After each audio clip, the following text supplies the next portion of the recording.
जब से अखिलेश यादव ने समाजवादी पार्टी की कमान संभाली थी, या कहा जाए कि चाचा को दरकिनार कर खुद के सर पर ताज सजाया था, तब से अखिलेश का ट्रैक रिकॉर्ड बेहद ही खराब रहा है।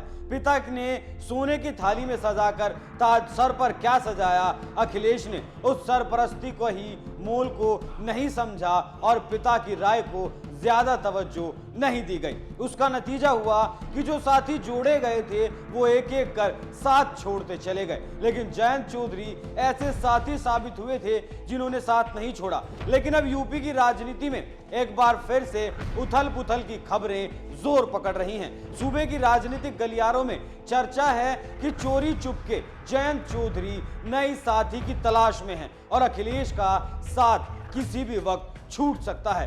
क्या है पूरा मामला, आज उसी पर बात करेंगे।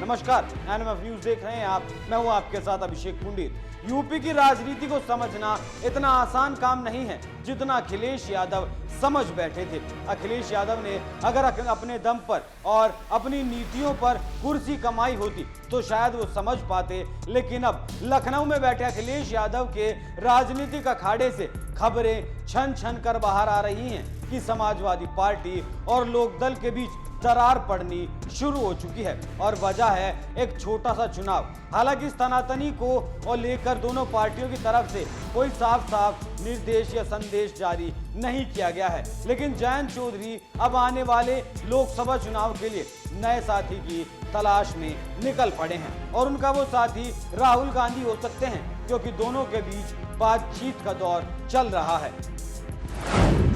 राहुल गांधी की बढ़ रही मांग।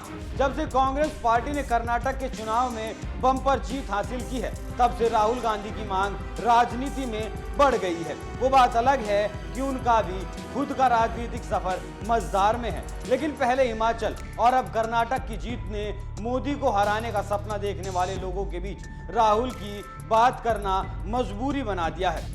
एक मीडिया रिपोर्ट के मुताबिक लोकदल के दो वरिष्ठ नेताओं ने बताया कि पार्टी सपा के अलावा दूसरे दलों की तरफ भी देख रही है। इन नेताओं का कहना है कि बड़ी पार्टी अपने छोटे साथी का सम्मान नहीं करती। इस बात का इशारा कहीं ना कहीं अखिलेश यादव की तरफ जाता है, क्योंकि ऐसे ही आरोप अखिलेश यादव पर भी लग चुके हैं। राजभर हो या फिर चाचा शिवपाल यादव हो, बात सम्मान पर ही आकर अटक जाती है।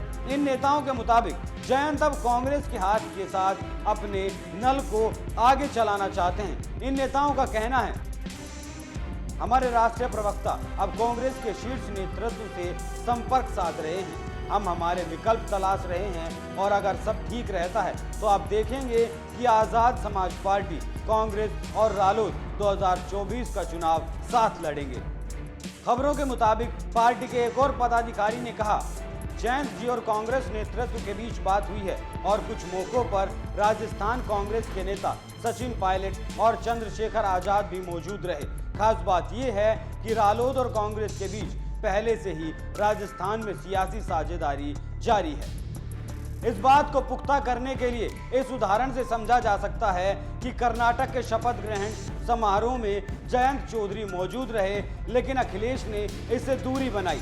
अब देखना यह है कि नीतीश कुमार ने विपक्ष को एकजुट करने का जो अभियान छेड़ा है उसमें कांग्रेस को शामिल करने पर कितनी सहमति बनती है, क्योंकि कुछ दल हैं जो कांग्रेस के पक्ष में बात करते हैं और कई दल ऐसे हैं जो कांग्रेस के समर्थन के नाम पर बात नहीं करते। हालांकि नीतीश कुमार आज राहुल गांधी और खड़गे से मुलाकात कर चुके हैं। दोनों की बाहें खिली हुई हैं, बातें खिली हुई दिखाई दी। इस बातचीत में अखिलेश यादव का नाम भी बार बार सुनने को मिलता है। अखिलेश कई बार ममता बनर्जी से मिल चुके हैं, लेकिन अखिलेश यादव कर्नाटक के शपथ ग्रहण समारोह में शामिल नहीं हुए, तो कहा जा सकता है कि अखिलेश अपने पुराने दोस्त से दूरी बनाने में लगे हैं, लेकिन जयंत अपने दोस्त से नजदीकी बढ़ाने में जी जान से जुटे हैं। अब आपको बताता हूं कि अखिलेश और जयंत चौधरी की मिठास भरी दोस्ती में खटास भरने का काम कहां से शुरू हुआ, कहां बिगड़ी बात।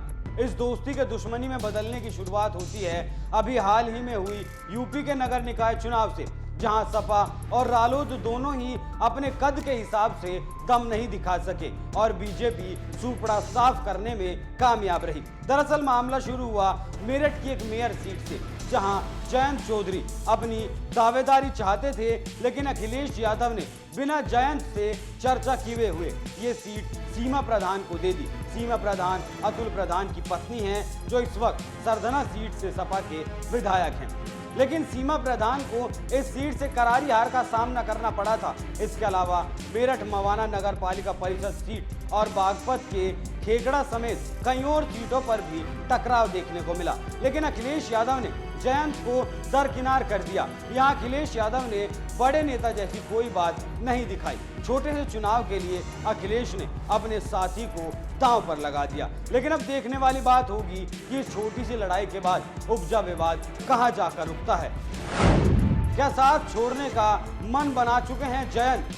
इस बात की पुष्टि तब हो जाती है जब दोनों नेता एक साथ अब मंच साझा करते नहीं दिखते। सहारनपुर में प्रचार के दौरान जयंत ने प्रचार से दूरी बनाई। नगर निकाय में एक भी जगह दोनों को साथ प्रचार करते नहीं देखा गया। लेकिन अब सपा डैमेज कंट्रोल में लगी है और बयान जारी कर रही है कि गठबंधन एकदम से मजबूत है और हम खुश हैं कि जयंत कर्नाटक गए। अखिलेश के पास समय नहीं था, वरना वो भी जाते।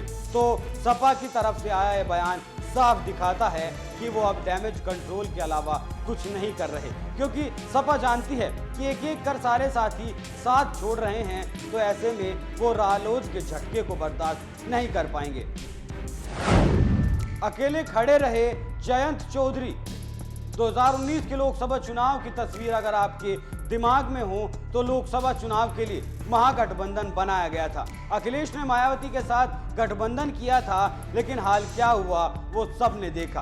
राजभर और महान दल ने भी अखिलेश के साथ कदमताल की थी, लेकिन सपा को 5 सीटों पर संतोष करना पड़ा था। इन नतीजों को देखकर अखिलेश के साथियों ने धीरे धीरे दूरी बनानी शुरू कर दी। सब साथ छोड़ गए, लेकिन जयंत चौधरी मजबूती के साथ खड़े रहे। आजम खान जिस वक्त विवादों के भंवर में फंसे थे, उस वक्त भी अखिलेश से पहले जयंत ही आजम के परिवार से मिलने पहुंचे थे। मतलब जहां भी अखिलेश को जरूरत थी, जयंत का कंधा वहां तैयार था। लेकिन एक छोटे से निकाय चुनाव ने सारा खेल खराब कर दिया।